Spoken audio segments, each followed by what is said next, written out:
السلام علیکم ورحمۃ اللہ وبرکاتہ۔ الحمد للہ نحمده ونصلي على رسوله الكريم، اما بعد، قال النبي صلی اللہ علیہ وسلم: خيركم من تعلم القرآن وعلمه، او كما قال علیہ الصلاة والسلام۔ کہ ہمیں دنیا سے کیا مطلب مدرسہ ہے وطن اپنا، کہ ہمیں دنیا سے کیا مطلب مدرسہ ہے وطن اپنا، مریں گے ہم کتابوں پر ورق ہوگا کفن اپنا۔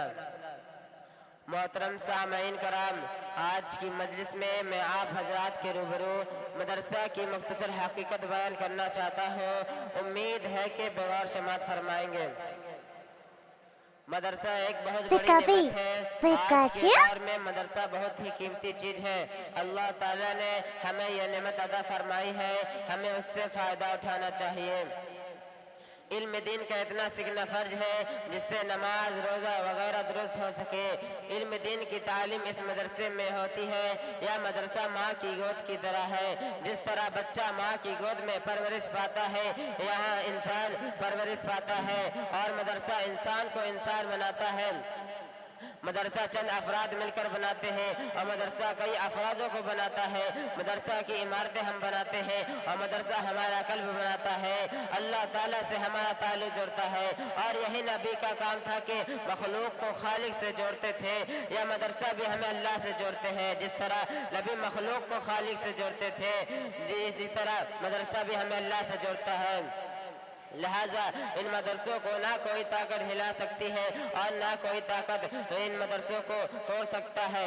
محترم بزرگوں، یہی وجہ ہے کہ آج مدارس کا جال ہر اطراف و کنار پھیلا ہوا ہے، جبکہ حکومتیں رات دن ان اداروں کو مٹانے اور ختم کرنے کی کوشش کر رہے ہیں، لیکن ان اداروں کا نظام ایسی اعلی ذاتی قبضے میں ہے جس کا نہ کوئی بگاڑ سکا ہے اور نہ بگاڑ سکے گا انشاءاللہ۔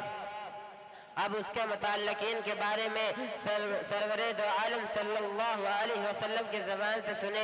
حضرت انس رضی اللہ عنہ حضور صلی اللہ علیہ وسلم کا نقل ارشاد فرماتے ہیں کہ اگر دنیا میں ان لوگوں کو دیکھنا چاہتے ہو جن کو اللہ تعالیٰ نے جہنم کی آگ سے آزاد کر دیا ہے، تو طالب کرام کو دیکھو۔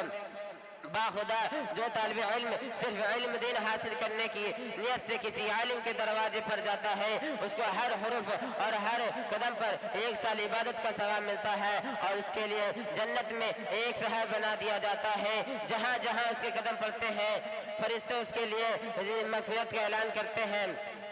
یہ وہی لوگ ہیں جن کو اللہ تعالیٰ نے جہنم کی آگ سے آزاد کر دیا ہے۔ اس سے مراد وہی لوگ ہیں جو علم دین حاصل کرتے ہیں اور مدرسے میں رہتے ہیں۔ ظاہر سی بات ہے، جب طالب کرام کا اتنا بلند مقام ہے تو ان لوگوں کی کیا شان ہوگی جو طالب کرام پر خرچ کرتے ہیں، مدرسے میں امراد دیتے ہیں، اور ان کے پیسے اور روپے سے جو عمارتیں بنائی جاتی ہیں، تو اللہ تعالیٰ آخرت میں ان کو کتنا بڑا اجر دے گا۔ دوستو، مدرسہ کیا ہے؟ مدرسہ میں قرآن ہے، جو اللہ تعالیٰ کی کتاب ہے، انقلابی کتاب ہے، جس نے دنیا کی کایا پلٹ دی، ہلچل مچا دی۔ سب سے پہلے قرآن نے آ کر یہ کیا کہ جو بندے خدا سے ٹوٹ چکے تھے انہیں خدا سے جوڑا، اور فرمایا کہ تم تعلق توڑتے ہو لیکن خدا نہیں توڑتا۔ چنانچہ اگر خالق کو مخلوق سے تعلق نہ ہوتا تو قرآن نہ بھیجتا۔ قرآن نے بھٹکے ہوئے لوگوں کو راہ دکھائی ہے، زمانہ کو خیر القرون بنا دیا، اور قرآن قیامت تک آنے والوں کے لیے مشہور راہ بن گیا۔ قرآن کریم کا کتنا بڑا احسان ہے کہ حضور صلی اللہ علیہ وسلم کو محمد بن عبداللہ سے محمد رسول اللہ صلی اللہ علیہ وسلم بنا دیا اور خاتم نبیین بنا دیا۔ بہرحال اداروں کا مدار مدارس اور علم دین پر ہے۔ تعمیر سے اونچائی نہیں آتی، ان اداروں کا رشتہ اصحاب صفا سے چلا ہوا ہے، جن کے معلم سرور دو عالم صلی اللہ علیہ وسلم تھے، اور جن کے طالب علم حضرت ابو بکر صدیق رضی اللہ عنہ، حضرت فاروق اعظم رضی اللہ عنہ جیسے تھے۔ ہم یہ فخر سے کہہ سکتے ہیں کہ کوئی یونیورسٹی سے فارغ ہونے والا اس طرح کا فخر نہیں کر سکتا۔ یہ وہی دینی ادارہ ہے جس میں جبریل خود طالب علم بن کر علم دین حاصل کرنے استغفار کے لیے آئے تھے، اور کہتے تھے کہ ایمان اور احسان کیا چیز ہے، قیامت کب آئے گی؟ تو اس مرکز میں طالب علم بن کر جبریل بھی رہے، ایسا نہ کوئی پیش کر سکا اور نہ کر سکے گا۔ دوستو مدرسہ کی قدر کرو، اگر تم نہ کرو گے تو اللہ تعالیٰ دوسروں کو پیدا کر دے گا۔ حضور صلی اللہ علیہ وسلم کے زمانے سے مدرسہ چلے اور چل رہے ہیں۔ حضور صلی اللہ علیہ وسلم کا توجہ اور دعا ساتھ میں ہے، ان مدرسہ میں مٹ نہیں سکتا، اور جس کا تعلق مدرسے سے ہے وہ بھی مٹ نہیں سکتا۔